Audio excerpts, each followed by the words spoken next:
What's going on, everyone? Welcome to episode 8 of the Nati Pod. I'm your host, Ryan Townsend. Thank you so much for joining me today.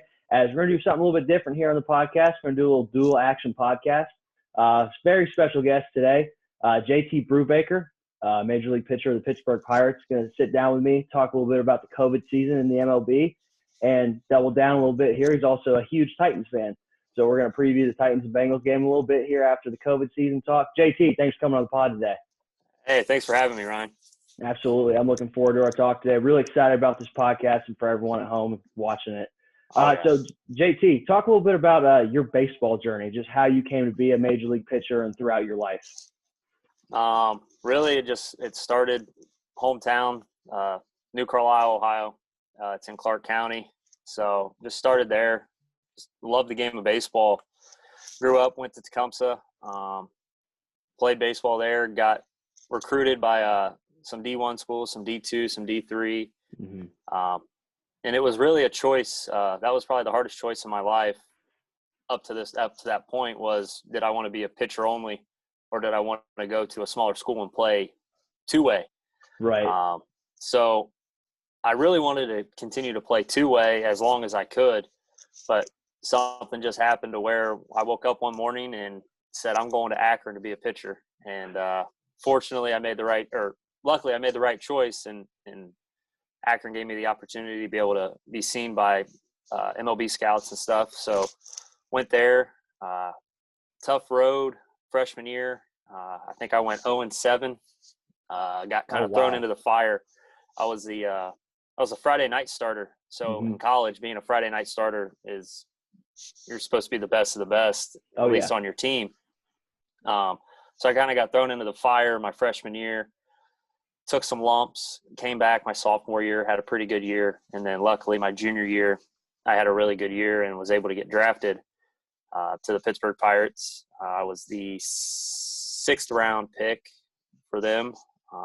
Ended up playing short season in Morgantown, which was a blast. I had fun there just because it was a bunch of new guys, getting to know people, and just basically going out and playing ball. There was no real instructions, nothing, no teaching points. It was go out there, let's see what you have. Okay. And then came the following year, spring training, ended up making a full season team in low A, got called up about halfway through the year up to high A. Won a championship, our Florida State League championship that year. Following year ended up going to double A and then winning a championship there. So I was in double A. That would have been in 17. 18, I started in double A again. I was there for about a month and then got called up to triple A. Had a really good 18 season. Pirates named me the minor league pitcher of the year, which was really cool to be nominated and voted in for that. Yeah, that's awesome. And then 19, I started off really good, and then I had an unfortunate speed bump in the road that put me on the sidelines. I ended up having a partial tear in my elbow that I had to rehab, and I was out all of 19, and then came back this year in 2020, big league camp. And then we had the shutdown, and then I was fortunate enough to, during the spring training 2.0, got invited back to that and then made the club out of that. So it's been a long journey. It doesn't seem like this would have been, the 5th year. Right. Sixth season, fifth year, because I got drafted in 2015. So it's flown by, but it's been also a long journey at the same time. Yeah, man. I mean, just describing that and going through, the process of low A to double A to triple A and like your injury, rehab and all that. I mean, just an awesome journey seeing that from going to Akron all the way through that, man. That's really awesome. So first question for you here kind of ties into your journey a little bit. So this year in the shortened COVID season, July 26th, you made your debut in St. Louis against the Cardinals, 2 innings, 4 strikeouts. What was it like making your major league debut? What was it like? Were you nervous, excited? What was it like without any fans, your family there, and just like, hey, I finally made it? So it would have been, that was the I want to say that was the third game of the series in St. Louis. And 2 days previous, they called down and I was told to get stretched and just get loose. Okay. If certain things go a certain way, there's a chance you're going to get in. So I think I got kind of the nerves out within the first 2 days of not trying to rush through my getting stretched and loose before I even throw a baseball. So kind of got the hang of how that was because I had 2 days prior. And then the third day came and they told me to start getting loose and start playing catch. And then eventually it was like, yeah, you're going to be in the game.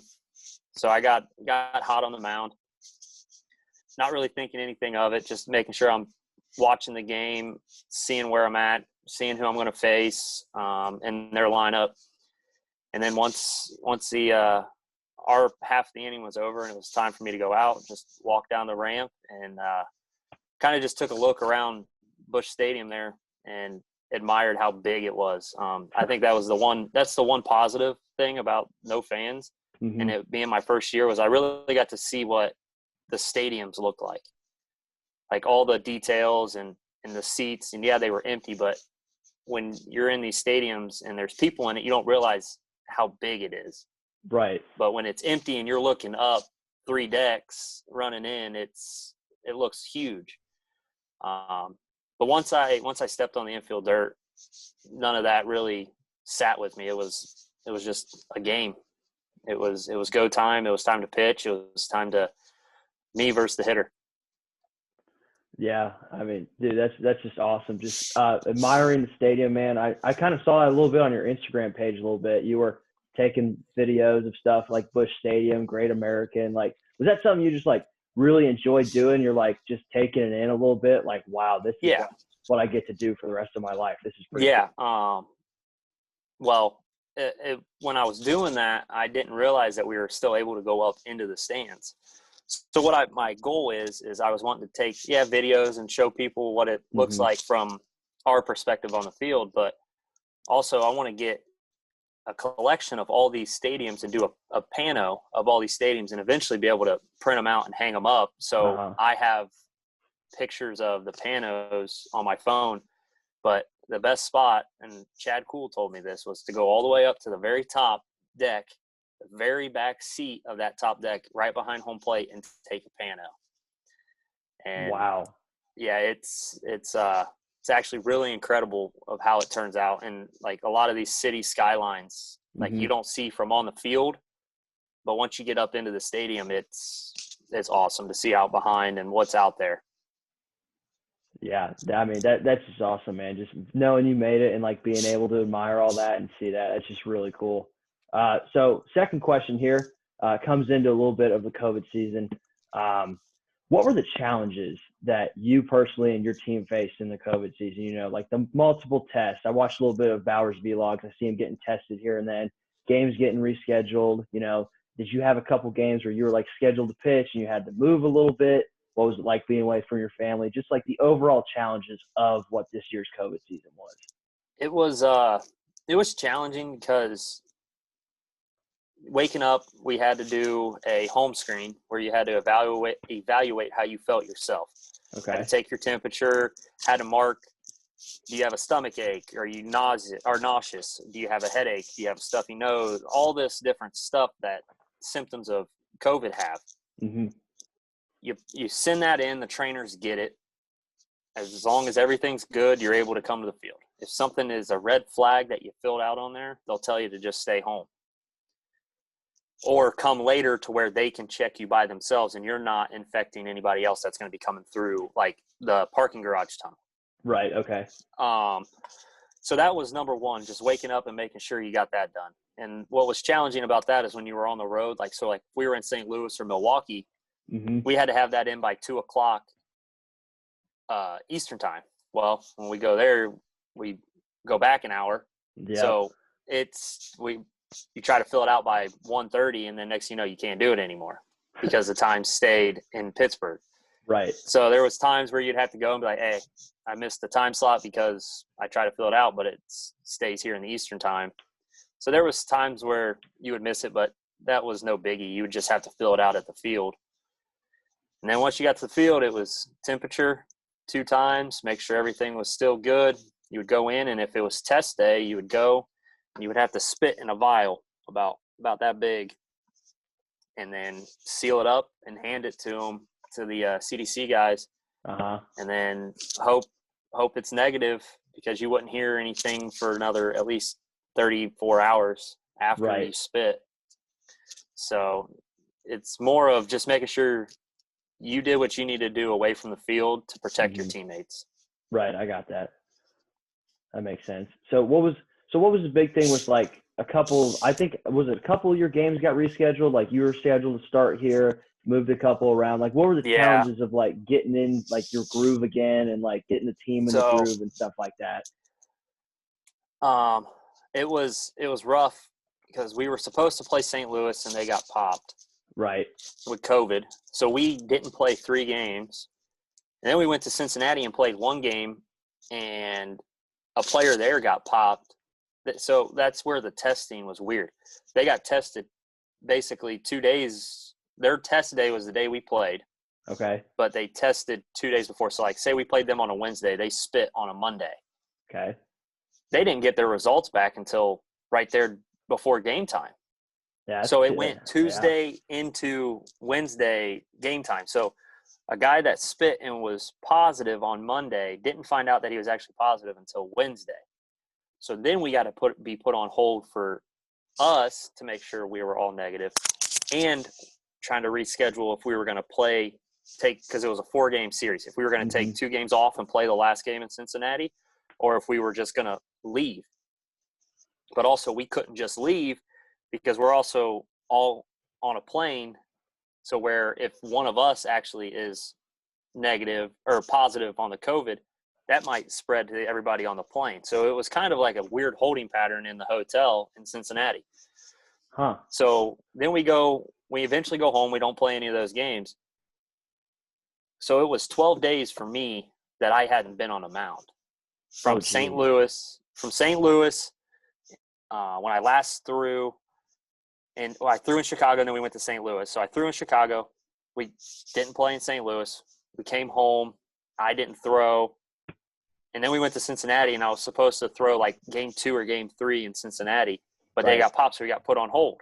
So we had to do a whole reschedule thing. And then when we went back and played Minnesota, that's when I got the ball again. So it was about 12 days where I didn't step on the mound, just bullpens.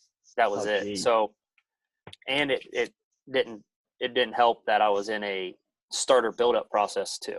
So I was trying to get my innings built up, my arm built up to where I could go 5, 6, 7 innings. So that's where I started to get built up, and then we had this little bit of shutdown. So I had almost not start back over, but it was a little more cautious. Yeah, no, that makes sense. So like in your bullpens a little bit, like saying you're on a mound for 12 days, but you're in your bullpens, is that like sort of where you have to take it upon yourself to get your starter build-up going a little bit? Like, did you extend yourself in pens and your throwing in that 12-day period? You can, but also at the same time, you don't never know when you're going to play again. Like, you don't know when the next time you're going to be on the mound. So you don't want to completely blow yourself out on the mound during your bullpen. Mm-hmm. So that's where you're walking a fine line of like, okay, I can get my extra work here on the mound. I can throw 10, 15 extra pitches. But then all of a sudden, if something gets cleared and it's your day to start, like if they work the rotation out that way, I'd be starting 3 days later after throwing a 45, 50 pitch bullpen. Oh, right. Yeah. So it's you're walking a fine line of how to take care of your arm and what you actually need to make sure you're ready for that next start. Yeah, I got you. That makes sense. So within the rescheduling process a little bit, I know watched a couple Reds and Pirates games. You guys played a lot of doubleheaders, 7-inning doubleheaders. I know you played it with more teams as well. Was that different for you guys, like training your bodies to go like, hey, 7 innings, take a break, go another 7, especially in like the pitcher side of it where you're maybe wanting to go 7 or 8, and that's one of those games so you could be like a complete game guy? Yeah, well, I never threw in one of those doubleheaders. It never lined me up. So, but if I would say if I was to throw in them or even play in it, it's fairly normal because in the minors you play 7-inning doubleheaders. Okay. In the minor league, so coming up, and also I think I like it better than 2 9s in my opinion. Right.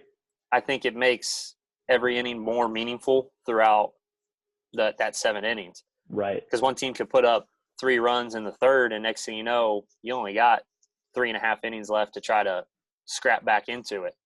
And now anything can happen in baseball, but when you shorten the game a little bit, it makes it a little bit more exciting, I think.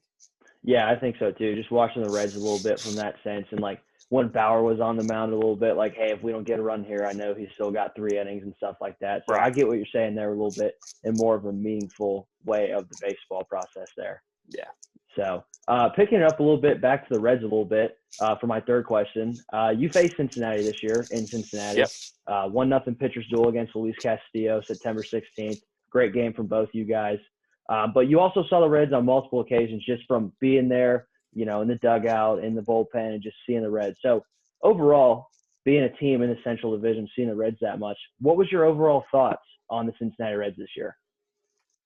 They were on paper, you look at them, they're a playoff team.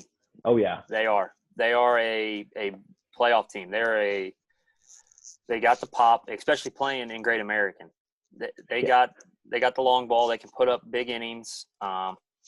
And then with Bauer, Castillo as your 1 and 2, and then Sonny Gray in there too. I mean, what did he go? He went absurd amount of innings 6 innings pitched with less than 6 hits.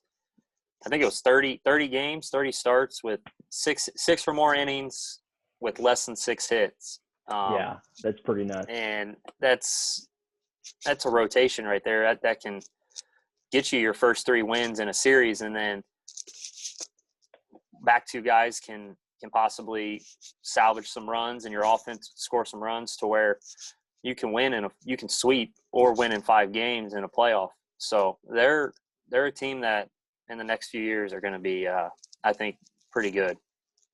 Yeah, hopefully they make the right decisions this year. Hopefully Cass can come back. I know he's got an opt-out this year and next. If we can able to re-sign Bauer, being a small market team, especially a guy who's probably going to win the Cy Young, it's kind of hard to bring him back with the amount of money we got to give him and re-sign people in the other sense. But hopefully something can change a little bit and bring it back to us.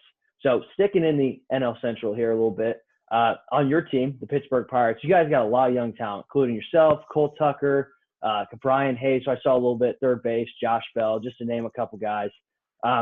What's the outlook from your perspective on the Pittsburgh Pirates with that young talent? Like, what do teams in the NL Central have to fear about you guys in the next coming years?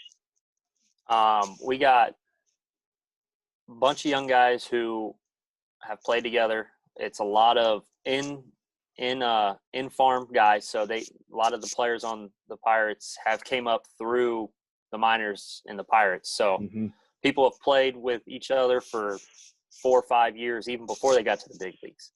So the camaraderie, the chemistry, everything there is really, really good. And that's what good clubhouses have. World Series clubhouses have chemistry like no other. And then on the field wise, I mean, with Jamison Taillon coming back from Tommy John, just watching how he went about his business and work on getting his arm ready for next season. It was awesome to watch. You got Stephen Brault and Chad Kuhl, who did stuff and got better on the mound. Chad came back from Tommy John too and redid some things with his mechanics and looks amazing.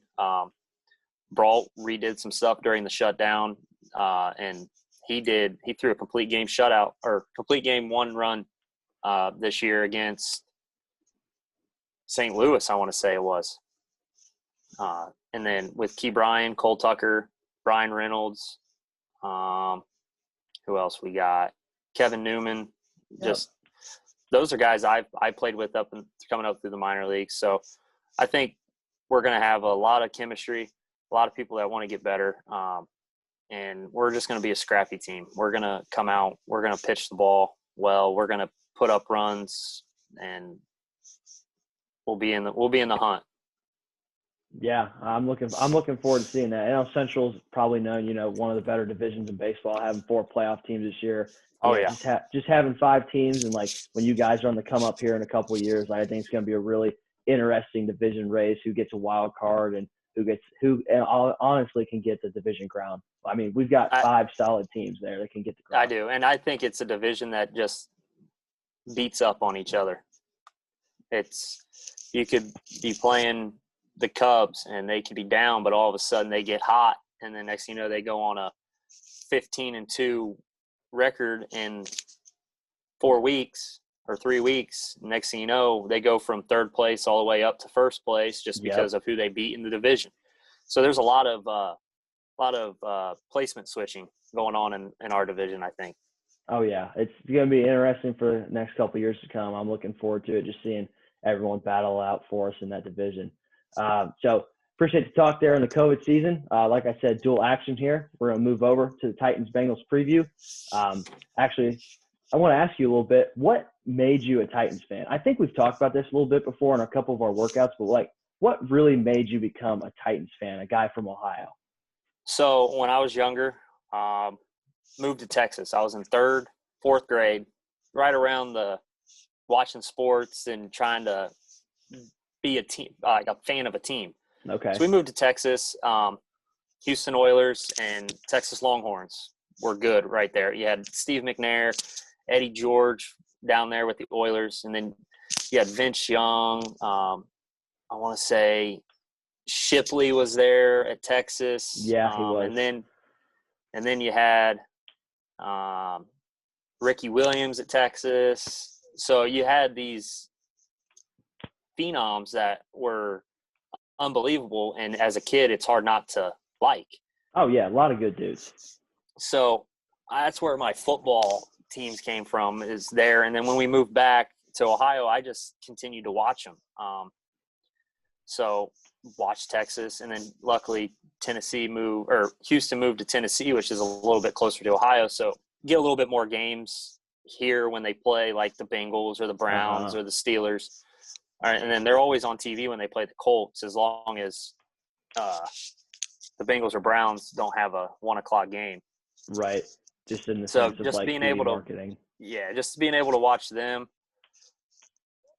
just to be able to continue to watch them was awesome. Yeah, you guys got a pretty good team there in Tennessee. I think we got a good shot this year.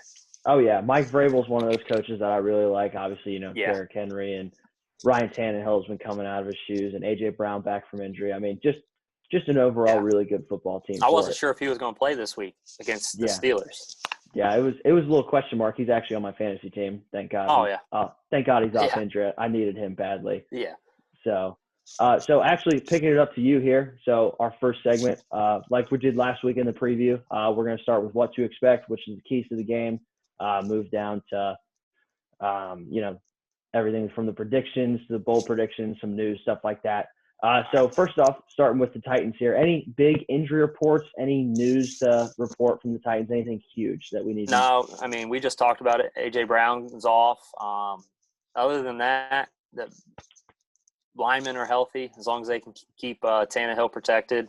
All the weapons are healthy, so no major injuries right now. And it's early in the week, nothing's really come full circle yet on who's missing practice and who's not. So right, just got to keep. I'm sure an eye out for that. we'll keep an eye out for that. Some may come up. Who knows? Yeah, I mean, never know with that. Picking up to the Bengals here a little bit.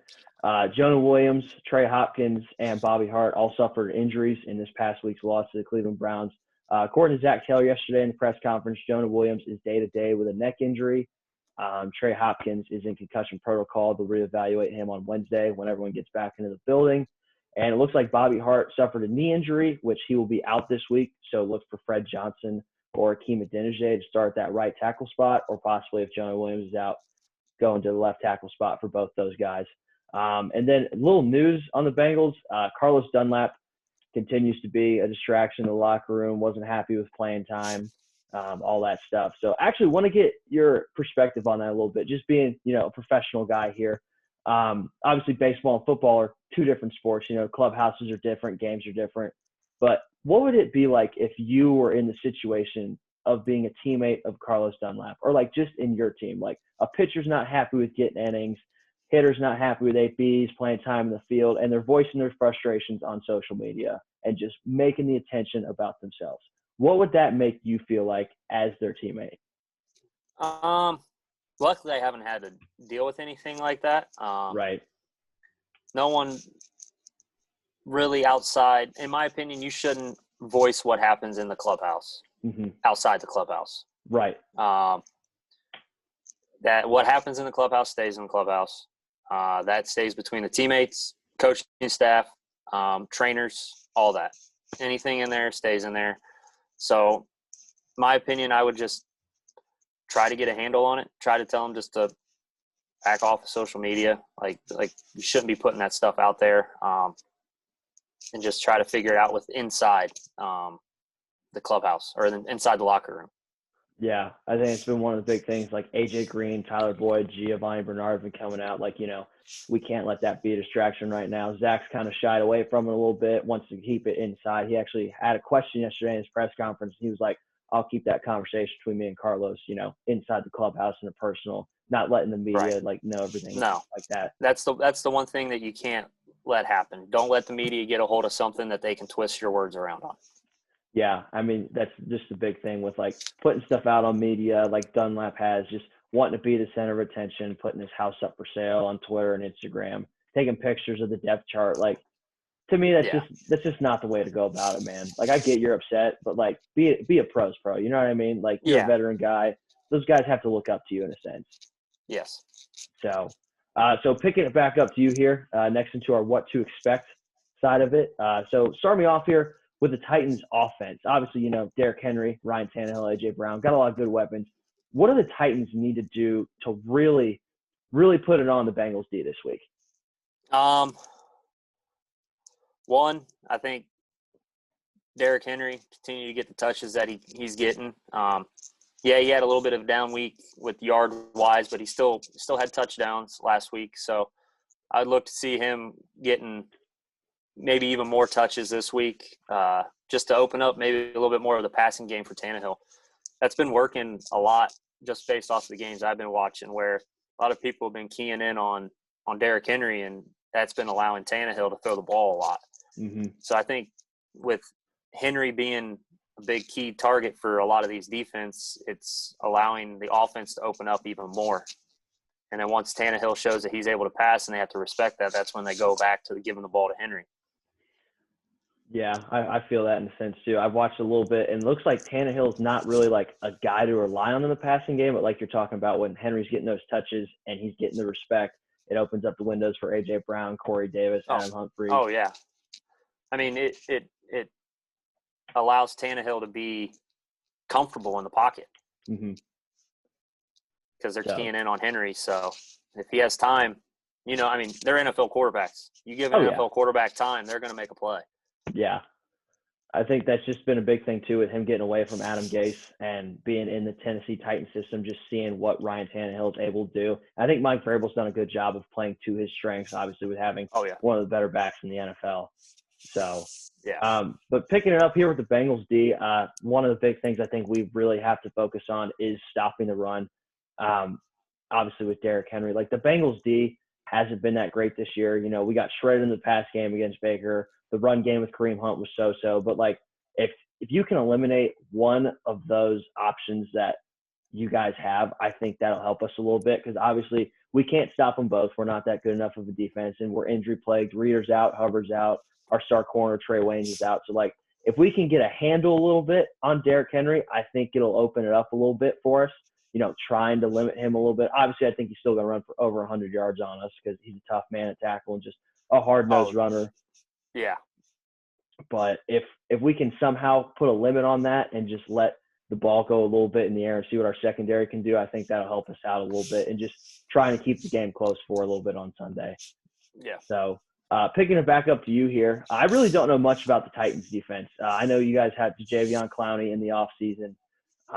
So what are your kind of strengths and weaknesses of the D, and like, what do you really need to do to like key in on Joe Burrow, his wide receivers, who's been getting really good connections with? If Joe Mixon comes back this week, what do you guys really have to look to do to limit the Bengals offense? I think really just the passing game. I think they've been passed on a little bit. They do well first and second down, but they've been struggling to get off the field on third downs.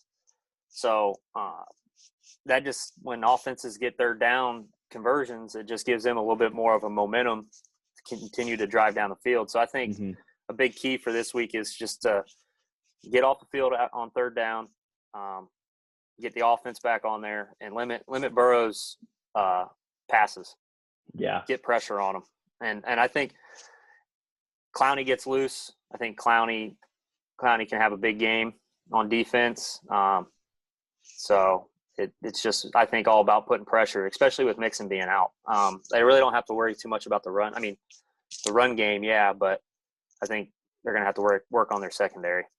Yeah, I would agree with that too. You know, especially with the injuries we have on the offensive line, possibly 3 starters being out. If Jadeveon Clowney can get loose and have a wild day, I think it's really going to put some pressure there on Joe Burrow. But I think for us a little bit, I think the big thing in offense is just keeping up the creativity. This past week against Cleveland, we had a really nice creative game plan. Obviously, we didn't have Mixon, so the Browns kind of knew a little bit that we weren't going to run a whole lot. Gio, I think, had like 40 rushing yards on 13 touches.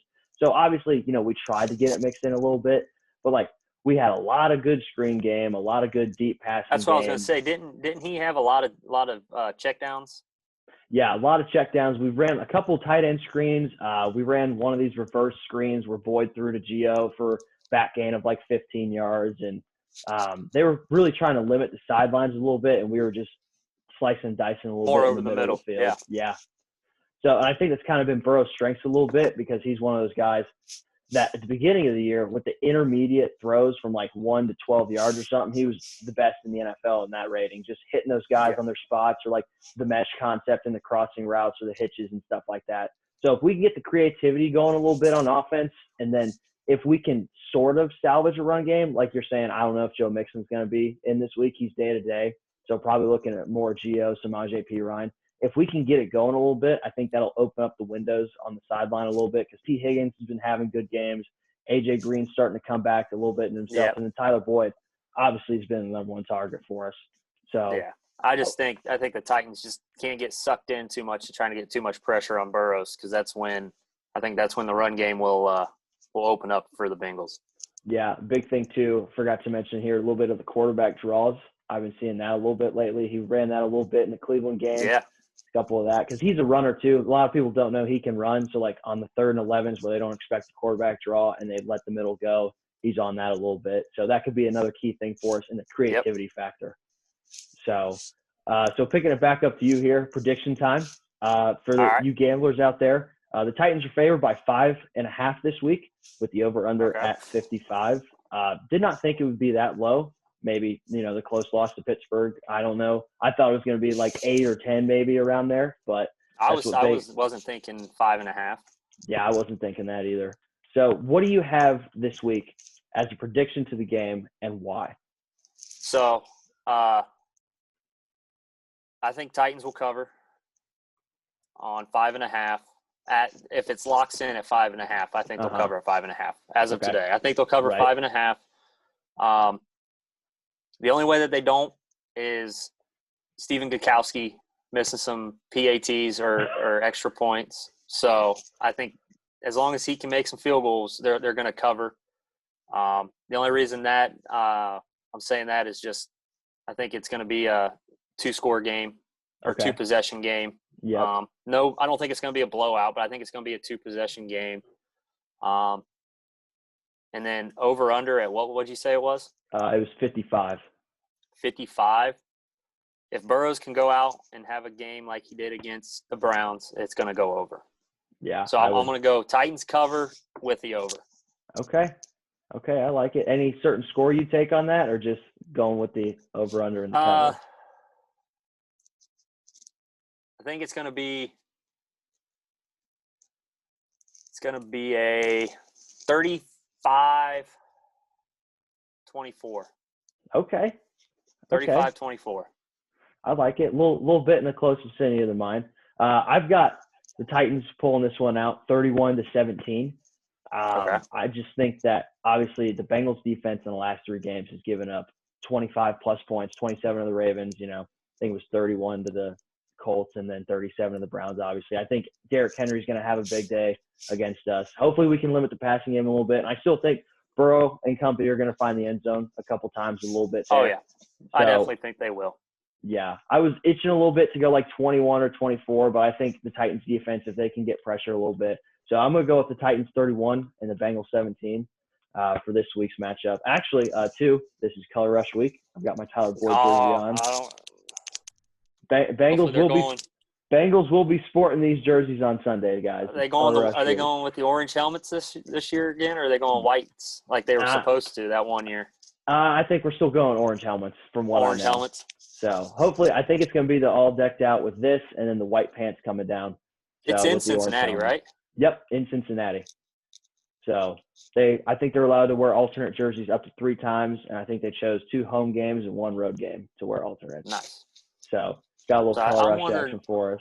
So if you guys are going all whites, I wonder if Tennessee's going to go with the baby blues, or if they're going to go with the all navies. I wouldn't mind a little baby blue action on that. Maybe is that your color rush jersey? Yeah, is that your color rush? This is the alternate. Yeah.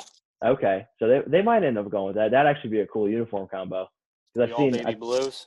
Yeah, because when we had the Dolphins, I think we had these, and then the Dolphins had like their orange or whatever.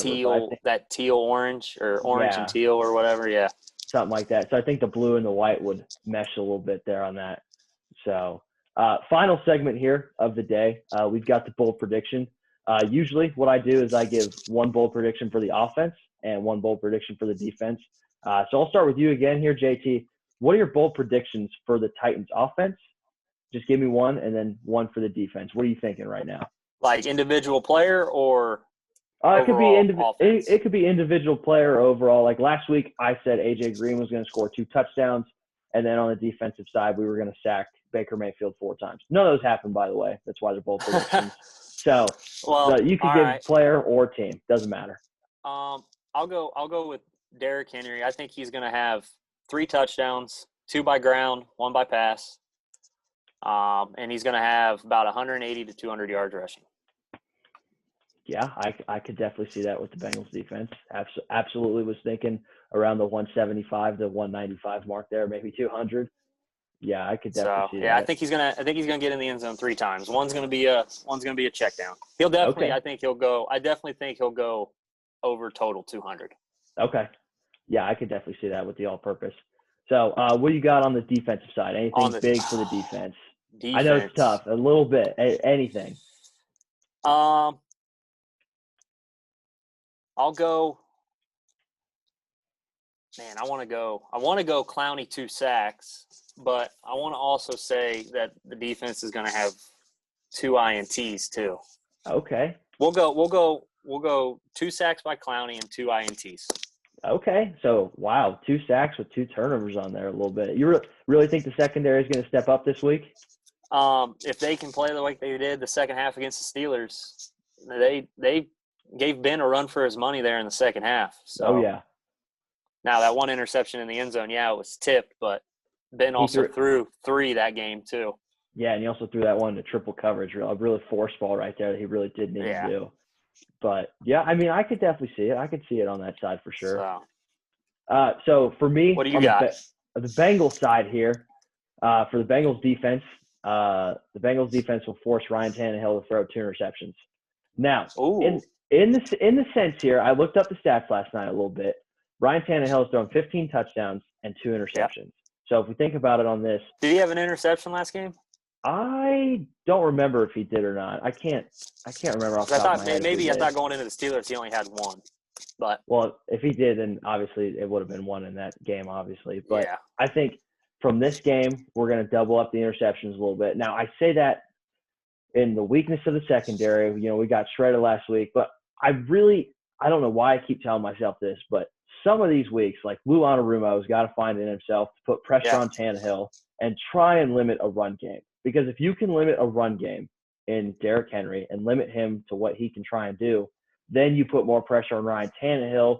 It could be like a 1-score game and he throws a pick or he throws it in double coverage like Ben did. little tip ball we could get. So I think for the Bengals defense, if all can play out, which I'm hopeful for, then Ryan Tannehill is going to throw 2 interceptions this week. Double his interceptions for the year, give him 4 in the year. And then offensive side, I don't know how bold this is, but in a little bit sense of a rookie, I think T. Higgins is going to have his first career 10-plus reception game. He's going to have 100 receiving yards, and he's going to find the end zone. I looked up a little bit last night, his progressions of what he's been doing. He's now really one of our deep ball threats.